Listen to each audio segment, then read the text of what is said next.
Matapos ang sobra 7 buwan na pananahimik, eto po tayo at nagbabalik.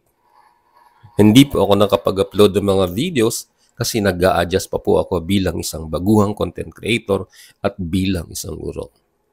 Na mga panahong yon, nahihirapan po akong pagsabayin ng pagtuturo at pagbablog. Para makabawi, eto po tayo at bibiyay papuntang Giwan ni Sir Samar. Ang sasakyan po natin ay DLTV bus biyaheng Giwan. Ang buwan ng Abril at Mayo ay passenger season, kaya hindi nakapagtatakang napakahirap kumuha ng ticket. Swerte tayo, nakakuha tayo ng ticket na mahal. Ano pangalan, sir? Edmond. Ha? Edmond. Magkano po ang yung Apple. mga apo? Magkano po? 300. O, sige po. Bilhin nga po ng 100 po, ha? Hindi po, kasabayan din po natin. Hello po. Ma'am, ano po pangalan nyo? Demi po, Demi Cabrinao. Saan po kayo pupunta? Calbayo. Calbayo, sir. Ito, pwede ko po isama yung mga anak nyo? Apo. Okay po, ha? Please say hi to your classmates. Apo ko. Apo. Hello po. Bunso. Okay. Maraming salamat po at happy trip po. Okay, yan po yung mga nakilala po natin dito sa DLTV Bus Company Station. Kailangan na. Ito po ang ating bus driver. Sir. Ayan po. Ito po ating mga kasama sa loob ng bus. Saktong 1:58 na po ng hapon ay simula na tayo maglakbay papuntang Giwan ni Sir Samar.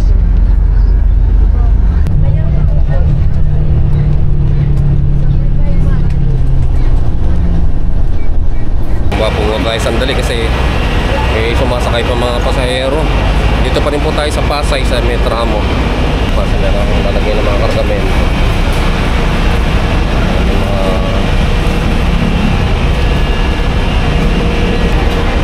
Pag pupunta talaga ng probinsya, marami talaga mga kargamento dala-dala.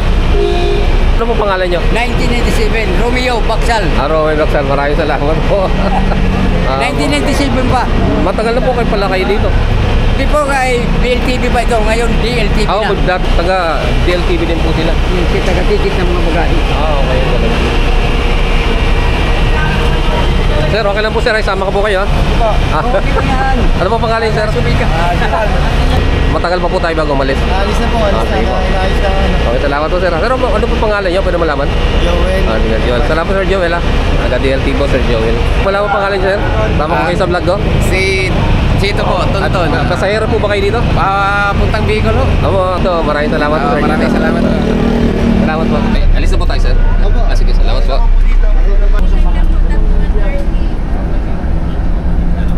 Sir, pwede po malaman pangalan niyo? Alberto. Ha? Alberto. Taga saan po kayo sir? Balangkayan. Taga? Balangkayan. Balangkayan. Sir, maraming salamat po. Isama ko po dito sa vlog. Salamat po.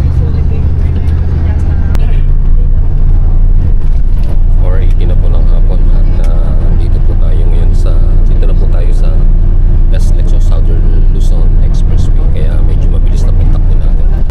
Sabi natin maaga para makatulog. Sa mga salisi ang bigat. 4:47 na po ng hapon. Nandito na po tayo sa Santo Tomas, Batangas. May akyat na vendor dito sa DLTV na sinasakyan natin. Binigay siya ng free taste. Dalang po.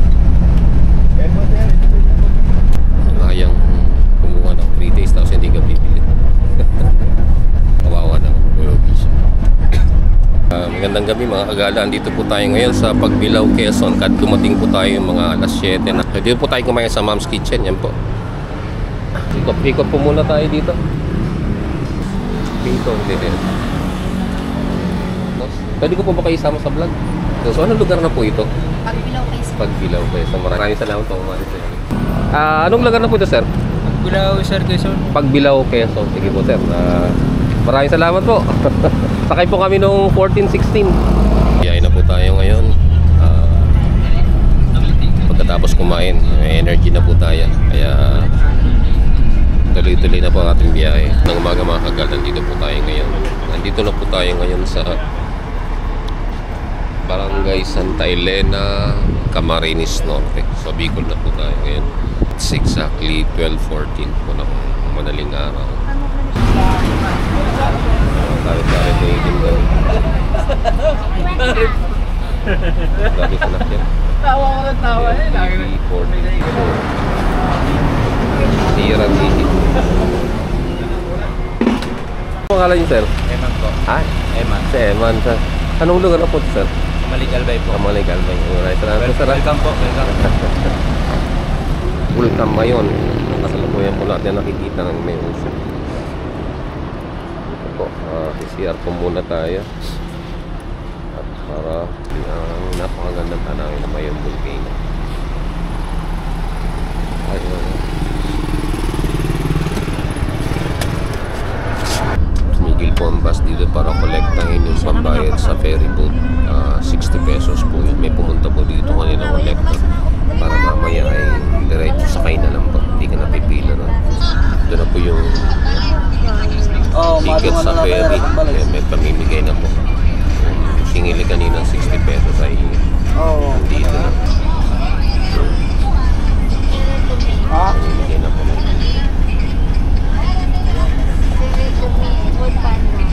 Ito po yung ticket, sir.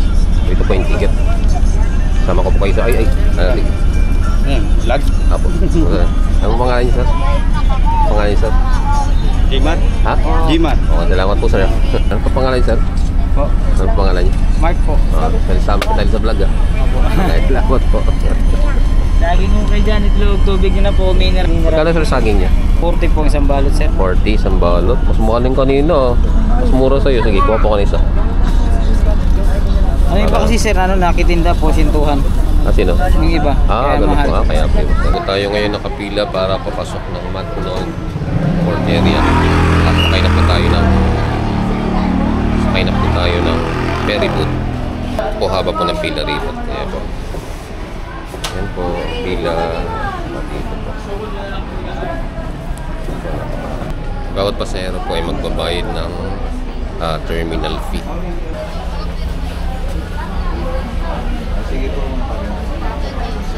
Papasok na po tayo dito sa passenger terminal ng Macnon.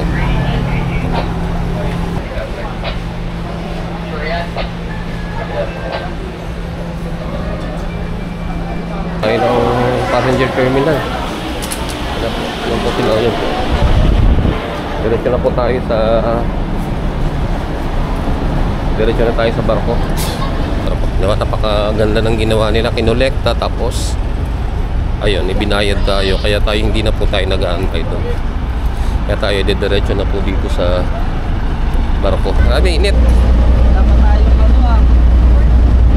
pero ticket Tanong natin. Sir, kuha po ba to? Montenegro?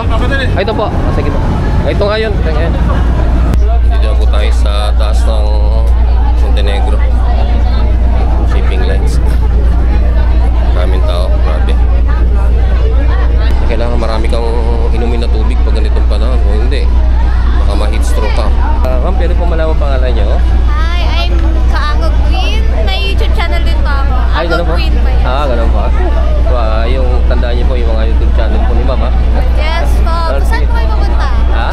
Saan po kayo papunta? Punta po ko ng Samar. Samar. Samar din po. Taga-Giwan din po kayo? Saan po kayo? Taga-Malito po kami, Albay. Pero papunta po kami sa Samar. May Sang Samar? dadalawang- Sang Samar po? Hindi ko pa alam yung exact location. Kasama ko. Wow. Pag mga Bicol talaga, mga Oragon. Yes. Magaganda. And magagayo. Sama ko po kayo, Ma'am. Okay lang po? Hello po. Maraming salamat po sa inyo. Sama ko po ito, ha? Thank you very much po. Ganda. Nakalis na po tayo sa puerto ng Macnog.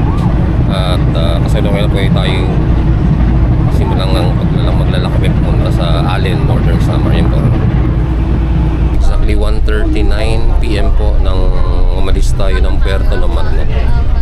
Sabi daw po 1.5 oras daw po ito ang takbo ng barko bago tayo makarating ng Allen, Northern Samar. Para po tayo.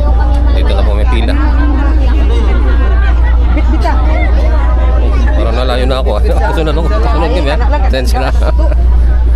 Okay, dahil na pong tao dito sa may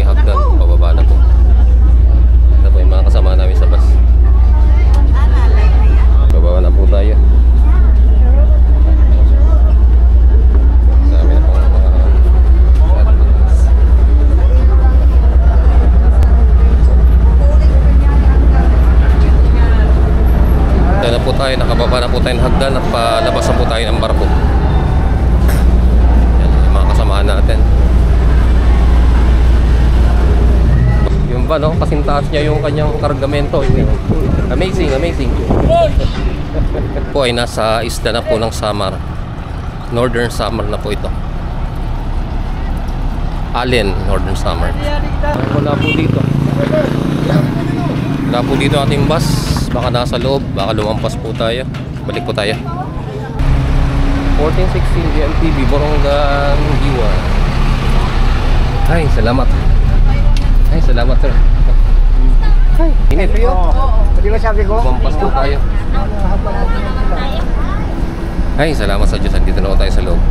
Dating lang po natin dito sa kainan dito sa Calbayog City ngayon. Nabababa lang po natin ang bus. Tayo kakain muna. Siguro mga pagkatapos dito ay diretso na tayo ng Katbalogan. Ano, napakadami sakay sa ibabaw. Halos kasintaas niya na po itong kanyang karga sa taas. Imagine naman. Higit nga eh. Kaya lang delikado. Mabilis ko lang. 4:12 na po ang time natin. Kakaalis lang po natin sa kinainan po nating restaurant. Simula na po tayong bumaya ulit. Ito si Sir, malapit ang bumaba. Sir, saan kayo Sir? Sa ano po, sa Barangay Palalay, Santa Margarita, Santa Margarita, Samar. Ano pangalan Sir? Mark Joseph Basal po. Mark Joseph Basal. Oh, Basal. Maraming salamat Sir, sama ko po sa vlog. Sige po. Sige, salamat po. Darating lang po natin ngayon sa Katbalogan City. Dumating tayo ng Katbalogan ay mga 6 PM. Alas 6 ng gabi na po tayo dumating ng Katbalogan. Ngayon po ay tayo ay papalis na. Inaantay lang po isang pasahero nagsi-CR pa. Umalis tayo ng Katbalogan ng 6:10. Tingnan natin anong mga 6 na oras para bago makarating ng Giwan. Karne. Kaya mahaba pa pang lalakbayin po natin. Darating lang po natin ngayon sa Borongan, Eastern Samar. Dito na po tayo sa Eastern Samar. Ito po yung capital ng Eastern Samar, ang Borongan. Ito po mga pasahero yung bumababa pa. Diskarga ng mga kargamento.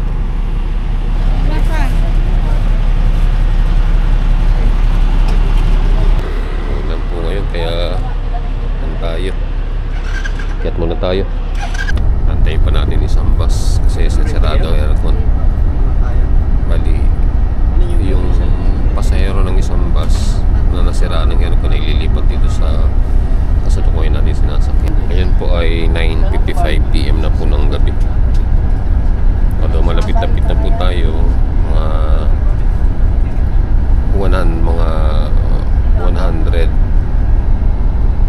107 kilometers pa yan mula hanggang sa Giwan. Pero isang magandang araw po mga kagala. Andito mo tayo sa Mercedes, Eastern Samar. Nakarating na rin po tayo kagabi ng 12:58 ng madaling araw. Kagigising lang po natin. At tayo po ngayon ay sisimulang i-document o i-vlog po ang ating journey dito sa Eastern Samar. Ito, iingay nila, oh. Tingnan niya po. Wow, huwag kayo magalit. Oh, nagagalit sila kasi hindi nila kapatid. Oh, diba? Huwag kayo magalit, ha? Anong pangalan mo? Ayun. Anong pangalan mo? Oh, sasama kita sa vlog, ha? Okay lang sa inyo? Sasama ko kayo sa vlog? Okay lang sa inyo, ha? Ha? Okay lang sa inyo, ha? Okay lang sa inyo, sasama ko kayo sa vlog, ha? Oh, sige, huwag kayong magalit. Lahat naman kayo sasama ko kayo sa vlog. Okay lang sa inyo. Oh, okay lang daw. Hindi na sila. Oh, isasama kita. Huwag kang mag-alala, ha? Ha? Okay lang sa'yo. Nandito po tayo nga sa lilim po tayo ng mangga. Malaking tulong po ito. Ngayon pong tag-init. Saka napakainit po talaga dito sa probinsya. Ito, meron tinong ibinitin, no? Yan. Ibinitin sa... Ayan, kawawa naman, no? Ayan, no? Bakit, Kuya Edgar, bakit importante pagpapausok ng mga mangga? Dahil pag nagbulaklak, iiwas yung mga insekto. Mga insekto. So, una-una nakakatanggal ang insekto. Yes. So, yung bulaklak ng Oo. Kinakain sa insekto. Oo, yan. Yan ang una-una matanggaling insekto na Hindi mo pausukan yun. Sayang yung magiging bunga. Kuya Edgar, maraming salamat ha. Okay. Thank you. Ikot muna tayo dito. So far, napakahaba at nakakapagod po ang biyahe na tinahak natin sa pagpunta sa Giwan Eastern Samar. Umalis po ang sinasakyan natin bus sa Cubao ng Linggo 1:58 ng hapon at dumating po tayo sa Giwan na Martes 12:58 ng madaling araw. Umabot po ng 35 oras ang kabuuang biyahe natin. Maraming salamat po sa inyong suporta at panonood. Kita-kita po ulit tayo sa susunod na gala at adventure. Please like and subscribe. God bless.